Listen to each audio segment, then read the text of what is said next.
Salut à tous, bienvenue dans ce nouvel épisode de Tech Express. Aujourd'hui j'analyse pour vous le coup de génie d'Apple à propos du MagSafe. Tout d'abord le MagSafe, qu'est-ce que c'est? Pour résumer, c'est une invention d'Apple créée il y a bientôt 15 ans et d'abord destinée au chargement des anciens MacBooks. C'était en gros un chargeur aimanté qui avait l'avantage d'éviter la chute du laptop au cas où quelqu'un venait donc à se prendre les pieds dans le câble. C'était une invention toute bête en soi, mais elle a pu sauver pas mal de MacBooks, je vous l'assure. Depuis fin 2020, la marque américaine a donc adapté ses MagSafe aux iPhone 12 et 12 Pro. Mais alors qu'est-ce qui change par rapport aux anciens MagSafe? Tout d'abord, ce MagSafe est destiné uniquement aux nouveaux iPhone 12 et 12 Pro. C'est un petit galet magnétique relié au courant et ce nouvel accessoire vient répondre au gros problème de la charge sans fil qui est la perte inutile d'énergie. Il faut en effet beaucoup plus d'électricité pour fournir la même charge qu'en filaire en raison donc de la déperdition d'énergie sous forme de chaleur entre le socle et le téléphone. C'est logique, lors d'une charge avec un câble, il y a une liaison directe entre le courant et le smartphone grâce au câble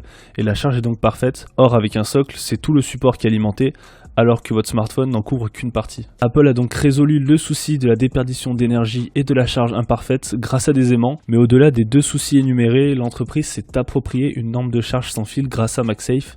La grande majorité des chargeurs sans fil du marché sont sous la norme Qi. Voilà le coup de génie, ils ont réussi à s'approprier une technologie déjà existante, mais en l'améliorant grâce à une fixation à aimant. C'est une grande étape dans le fait de remplacer le chargeur Lightning présent sur les iPhones depuis 2012 par la charge MagSafe. Comprenez que pour vendre des câbles Lightning, les entreprises doivent payer une commission à Apple afin de pouvoir affirmer que leur câble est 100% compatible avec les iPhones, et cette commission s'élève à 4$ par produit, c'est donc une source de revenus énorme pour l'entreprise américaine. Mais si le Lightning venait à être remplacé par MagSafe, la commission va-t-elle disparaître?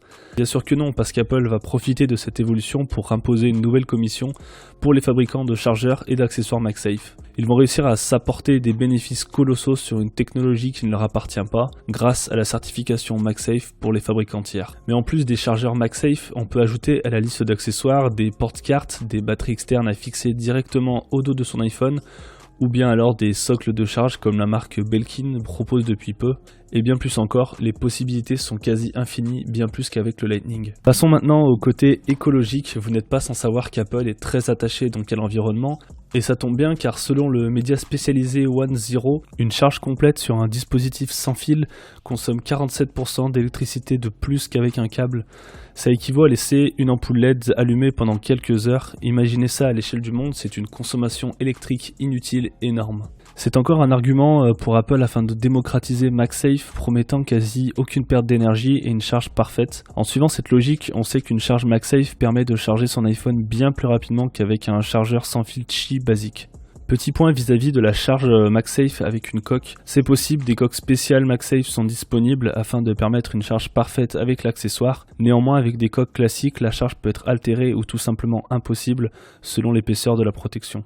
Dans quelques années, on peut imaginer que chaque détenteur d'un iPhone aura un chargeur MagSafe chez lui et des écouteurs sans fil, ce qui permettrait à Apple de retirer complètement le chargeur et ses écouteurs filaires des boîtes. Cela permettrait d'une part de fabriquer moins de produits, mais aussi d'affiner les boîtes afin d'en transporter plus dans un seul conteneur, économisant des litres d'essence phénoménaux, limitant la pollution et le nombre de véhicules sur les routes. Petit aparté, mais Apple s'engage à être 100% neutre en carbone sur sa chaîne logistique et tous ses produits d'ici 2030.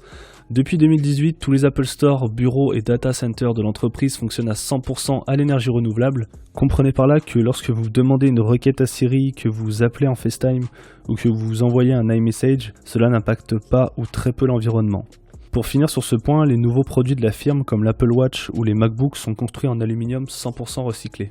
Je trouve que la position d'Apple vis-à-vis du respect de la planète devrait être démocratisée. On aimerait bien voir Samsung, Huawei et les autres marques s'engager davantage dans cette voie et le montrer, parce que le marché des nouvelles technologies est très gourmand en ressources, surtout celles qui sont rares, et nous devons tous changer nos habitudes, entreprises comme particuliers, pour réduire l'e-waste. On arrive à la fin de cet épisode, j'espère qu'il vous a intéressé, je vous remercie d'avoir pris le temps de m'écouter. Comme d'habitude, j'attends vos réactions dans les commentaires, n'hésitez pas à liker et à vous abonner si le contenu vous plaît et que vous ne souhaitez pas manquer les prochains épisodes. Je vous souhaite une bonne journée ou bonne soirée et à la prochaine.